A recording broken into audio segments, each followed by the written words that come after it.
তুমি কখনো কি ভেবেছো শুধু শরীরের জন্য মানুষকে অপমান করা কতটা নিষ্ঠুর হতে পারে?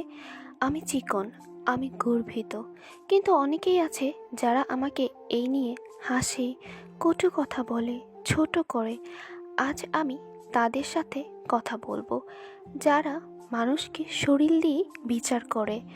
আর কথা বলবো তাদের হয়ে যারা নীরবে সহ্য করে যায়। আমার শৈশবের একটা কষ্ট বলি। স্কুলে একদিন আমার সহপাঠী বলেছিল, তোরে দেখলে হাড়গোড় ছাড়া কিছুই দেখি না। আমি হেসেছিলাম, কিন্তু মনে কেঁদেছিলাম। কিন্তু তখনই আমি শিখলাম, সব মানুষ না, কিছু মানুষ কষ্টও দেয়। যে ঠাট্টা করে সে নিজের ভিতরে শূন্যতা ডাকে। শরীর ক্ষণস্থায়ী, তবে দুঃখের ছাপ দীর্ঘস্থায়ী। একবার এক আত্মীয় বললেন, এই মেয়ের বিয়ে হবে তো, এত চিকন। সেদিন বুঝলাম, অনেকে শরীর দেখে মূল্যায়ন করে, মন দেখে নয়। যারা শরীর নিয়ে কথা বলে তারা হৃদয়ের আলো দেখেনি। মানুষের ওজন নয়, মনুষ্যত্বই বড়। আর বন্ধুমহল বাদ যাবে কেন? একবার তো বন্ধুমহলের সেই ব্যঙ্গের জন্য আমি বন্ধুমহল ছেড়েই দিয়েছিলাম। বন্ধুরা মাঝে মাঝে বলে, তুই তো বাতাসেই উড়ে যাবি।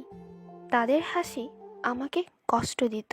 এখন আমি বুঝি, তারা জানে না কষ্টের মানে।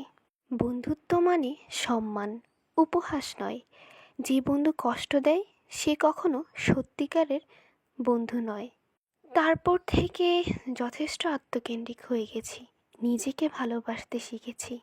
একদিন আয়নায় তাকিয়ে ভাবলাম, এই শরীরে তো আমি হাসি, কাঁদি, স্বপ্ন দেখি।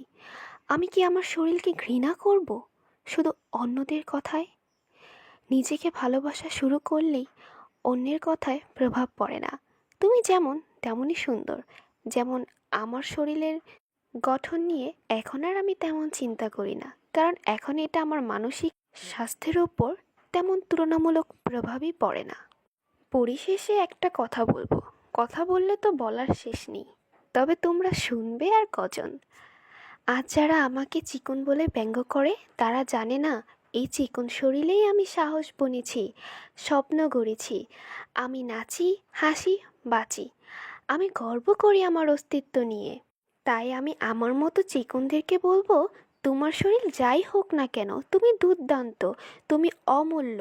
তোমার শরীর দেওয়া সৃষ্টিকর্তার অমূল্য নিয়ামত, তুমি সেটাকে সম্মান করো।